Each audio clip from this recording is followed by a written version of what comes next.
Okay, good evening, everybody. Thank you very much for joining us. Um, of course, tonight's Torah study is in the merit of all the Jewish people, especially the land of Israel, those in the front lines, those need to be rescued, those in need of refuah shlema, and for whatever they need. If you would like to sponsor a class, of course, sponsorships are available, and we appreciate that. You could send us a message or leave a comment, and we would love for you to get back to us. We will get back to you, I should say, if you would like to do a sponsorship. Okay, let's get into it. Tonight's class, we are going to be discussing Pirkei Avos one more time. And we're going to be discussing a very fascinating Mishnah about Rabbi Yosei ben Kisma. And Rabbi Yosei ben Kisma, in this Mishnah, he, in Pirkei Avos, again, Ethics of Our Fathers, he discusses a story, an episode that happened to him.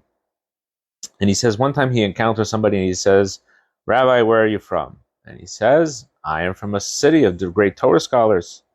And he said, "Why don't you come live with us in our place?" And he said, "I will give you 1,000,000 gold coins and precious stones and pearls." And Rabbi Yosei ben Kisma replies to this man who offered him, let's just call it $1,000,000, right? Become extremely wealthy to live with him in his place, in his city. And he says, "If you were to give me all the silver, gold, precious stones, and pearls in the world, I would not dwell anywhere in the world except in a place of Torah." And then he continues, "Indeed, it is so written by King David in the book of Psalms, 'I prefer the Torah of your mouth over thousands in gold and silver.'" So he brings a verse from Tehillim, from Psalms, that King David clearly says, "I prefer your Torah versus gold and silver." And then he continues, "Furthermore, when a person passes away from this world, not silver or gold or precious stones is what accompanies him. Only Torah and good deeds. As it says in Proverbs, when you go down, it will direct you. When you lie down with you, it will watch over you. And when you awaken, it shall be your speech." And he explains this verse in Mishlei, in Proverbs, that when you go down, it will direct you. That refers to this world. When you lie down, it will watch over you in the grave. And when you awaken, it shall be our speech. This is referring to the world to come. Okay, so in other words, that the Torah is good for you in this world, it's good for you when a person passes away, and it's good for them in the world to come. And he says, lastly, again, a verse, as it says, also it says, and this verse is in Chagai, "Mine is the silver and mine is the gold, so says the Lord of hosts." So he says, you see, anyways, all the gold and silver belongs to God, so therefore he rejects the offer of the rich man. So let's break down the story. We're going to get into the story. So first of all, what's the big deal? Why not take the money? Money, we know, can be used for very good things. It can be used for charity.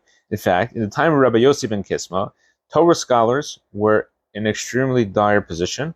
As we'll see later, it was part of his lifetime. It was illegal to study Torah under the Roman government, so students had to hide. They were persecuted. They were extremely poor as well. They didn't have any financial means. This is following the destruction of the temple. Jewish people were impoverished. He could have used the money to give people, to employ Torah scholars, to give them a livelihood.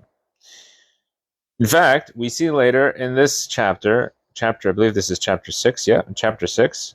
In this chapter itself, it says that the Torah, this is the path of Torah: eat bread with salt, drink water measurably, sleep on the ground, live a life of deprivation, and toil in Torah. If you do so, fortunate are you and good for you. Fortunate in this world and good for you in the world to come. Right? So we see here that Torah study is supposed to be done in way of poverty, but it's very clear. It says this is what you should do. This is not how you should treat others. In other words, if you accept that upon yourself, you accept this idea of Torah specifically in poverty, that's something that you could say for yourself. But how did Rabbi Yosei ben Kisma have the right to say on others' behalf, because he was a leading Torah scholar? He could have employed many Torah scholars, or given many Torah scholars charity, that they wouldn't have to live in such a deprived lifestyle. Furthermore, we see, and also in chapter 4 of Pirkei Avos, it says that whoever observes the Torah in poverty will eventually observe it in wealth. So and it says, whoever observes beauty, strength, and wealth are good for the righteous, right? That's again in this chapter, Pirkei Avos, chapter 6, Mishnah 8. Rabbi Shimon ben Yehuda says, and Rabbi Shimon, in the name of Rabbi Shimon bar Yochai, beauty, strength, wealth, honor, wisdom, and sageness, old age, and children are good for the righteous and good for the world. Okay, and they continue to say that Rabbi Yehuda Nasi was one of these people who was fulfilled, that he had all these qualities, including wealth. So we see that wealth is potentially a good quality. So why did Rabbi Yosei ben Kisma turn it all down? And he's proving it from verses. He didn't make it up. So what does this idea come from? So to say something so bold, right, to turn down $1 million, probably millions of dollars, you have to have a source for that. Right? You can't just take that on your own shoulders. And therefore, Rabbi Yosei ben Kisma needed to find a source for it. And he says he found, and it's very interesting because if you look in the story, he quotes 3 verses, right? He quoted a verse from Tehillim, right, that says, I prefer Torah versus all the gold and silver in the world. He quotes a verse from Mishlei, and he quotes a verse from Chagai, right? So 3 verses. However, each of the second 2 verses from Chagai and Mishlei, he just says Shenemar. He just says, as it says. He doesn't give you the quote.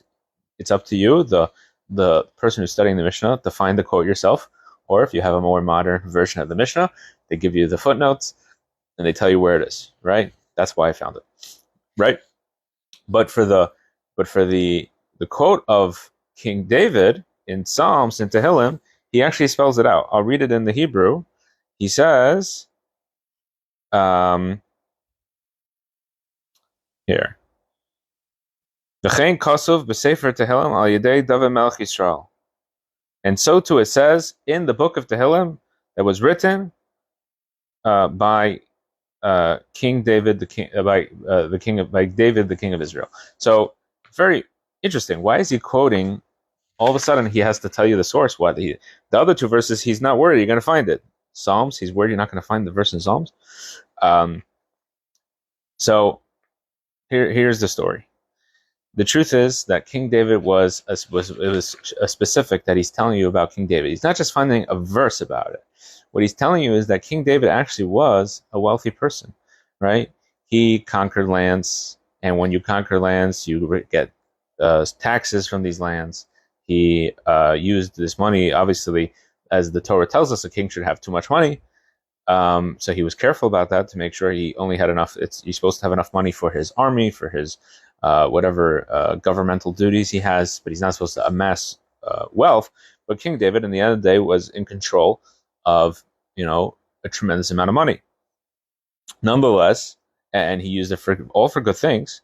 Nonetheless, he could have said, King David could have been saying, "Listen, I know the value of money. I know how important money is, and therefore, I'm telling you that money is a really important thing." But no, that's not what King David says. King David actually comes to the opposite conclusion. King David was one of the wealthiest people at the time, and is in control of an entire country's wealth. He says, I would rather Torah than millions of dollars of gold and silver. That's what King David says. So therefore, that's why he quotes King David. He's saying King David knew what money was, as we'll see soon. We'll go further into that idea, and he still rejected it. But the question is, why? Furthermore, why? Okay, so King David was a very special person. We know that King David is the beginning of the Davidic dynasty that goes until Mashiach, right? That the Mashiach is a descendant of King David, and King David was, according to the Talmud, he never sinned. He was a tremendous tzaddik, right? He was a righteous person. He was merited that he started the building of the Holy Temple. We're talking about King David, one of the greatest Jewish kings, if not the greatest Jewish king. It's a debate maybe between him and his son Shlomo, but he started that dynasty, right? So what is going on here? Why are you telling me, okay, so King David was very special? You're telling me, Rabbi Yosei ben Kisma, in a Mishnah of ethics, you're telling me that I should reject wealth? And that's why Rabbi Yosei ben Kisma doesn't just say King David says it. He says King David wrote it in the book of Psalms. He wrote it in the book of Tehillim, because the book of Tehillim is written for everybody. King David didn't write down, what he did for, for fun in the book of Psalms. This is a lesson for every single Jew, and every single Jew can live up to that.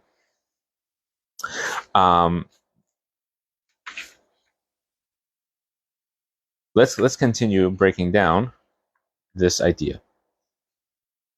Let's go to the verse in Mishlei that we mentioned. In the verse in Mishlei, right, it says, when you go, it will direct you. Okay?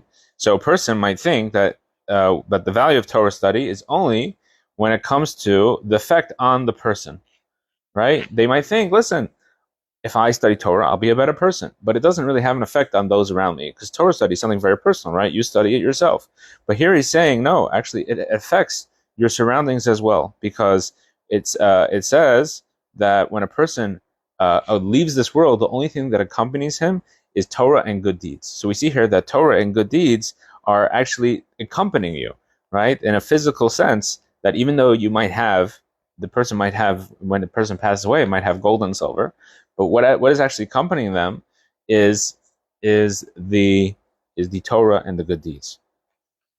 And the word actually for funeral in Hebrew is levaya, which means to accompany. So that's what this word is. That actually that there nothing accompanies him except this. He's saying that during his funeral, what is the thing that brings him from one world to the next? It actually has a physical effect on those around him. It's not just something because the person already had passed away. What is something that has an effect on those around them is actually the study of Torah. And not only that, it affects them also in the world to come. So we see that the Torah study affects not just the person himself, but also those around him. And going back to the original thing that he said, right, that it will direct you. That's how that verse starts in Mishlei. That when you go, it will direct you. What does that mean? That means the Torah is not only accompanies a person, but also actually gives them guidance in their life. We know that a person, when he does a mitzvah, when he does a good deed, why is a person doing good deeds? Because the Torah tells him that he has to do good deeds. The Torah gives him the guidance in life that when he has a struggle, he doesn't know what the correct thing is to do. He goes to the Torah. He goes to a teacher of Torah, and the Torah guides him to do the correct thing. And in fact, Rabbi Yosei ben Kisma lived this out in his own life. That the Torah, as we see, he obviously was a great defender of Torah. Nonetheless, when he passed away, the Roman officers came to his funeral. That's how much he affected the world. And these Roman officers, by the way, were not good people. In fact, at that time, Torah was illegal to study. And on the way back from this funeral, these Roman officers caught Rabbi Chanina ben Tradian studying Torah.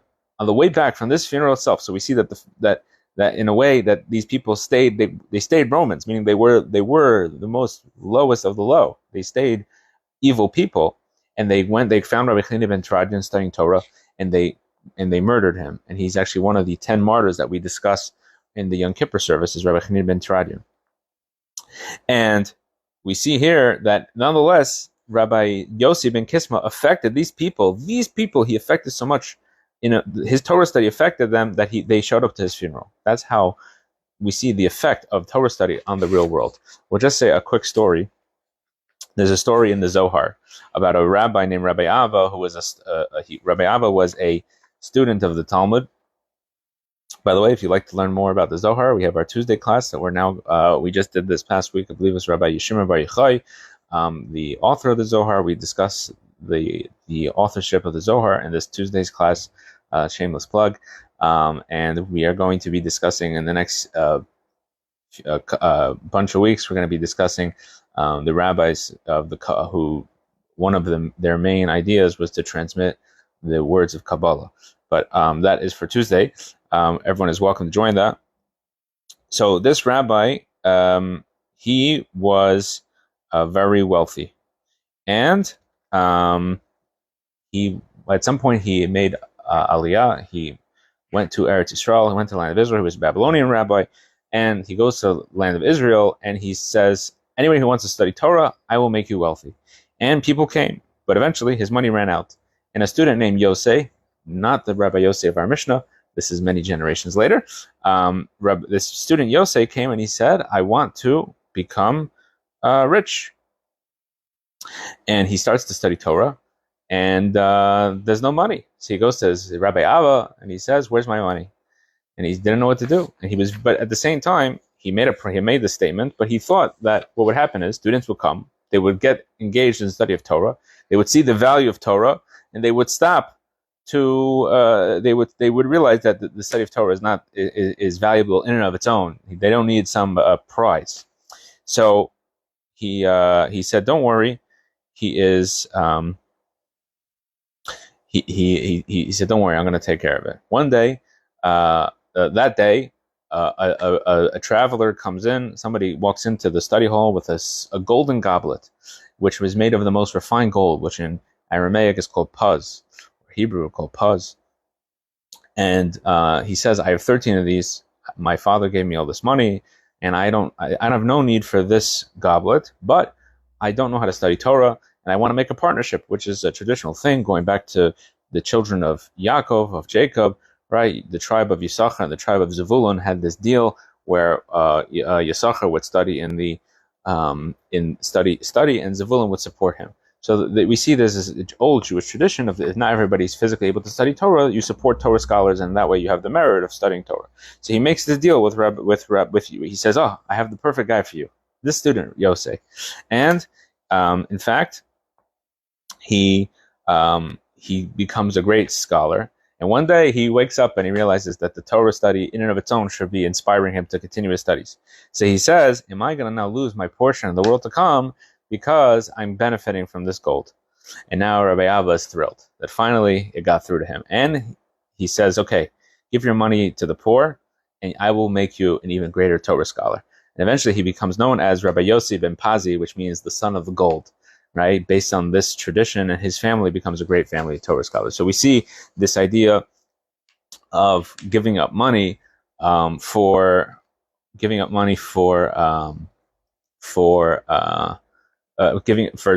to study Torah and become a greater Torah scholar. This is somebody who followed it in practice. Okay, let's continue with a very simple lesson a lesson we can learn, I should say, from this story of Rabbi Yosei ben Kisma. Back to our original story. So again, the lesson that we learn is that that materialism shouldn't matter to us so much. This shouldn't be our passion. Should not be money. Our passion should be the study of Torah.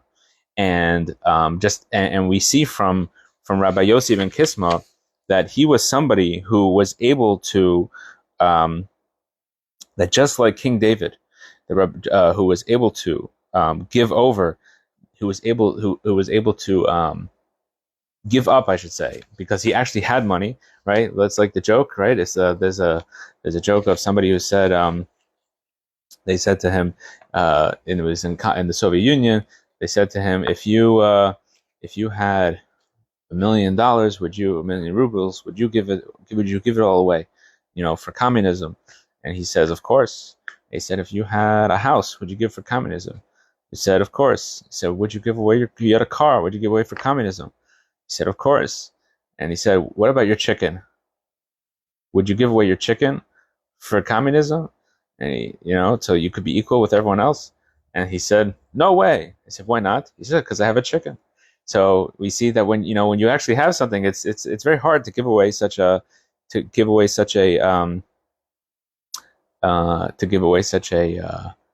thing. When you actually have it, it's much harder. You actually have that challenge compared to talking in theoretics.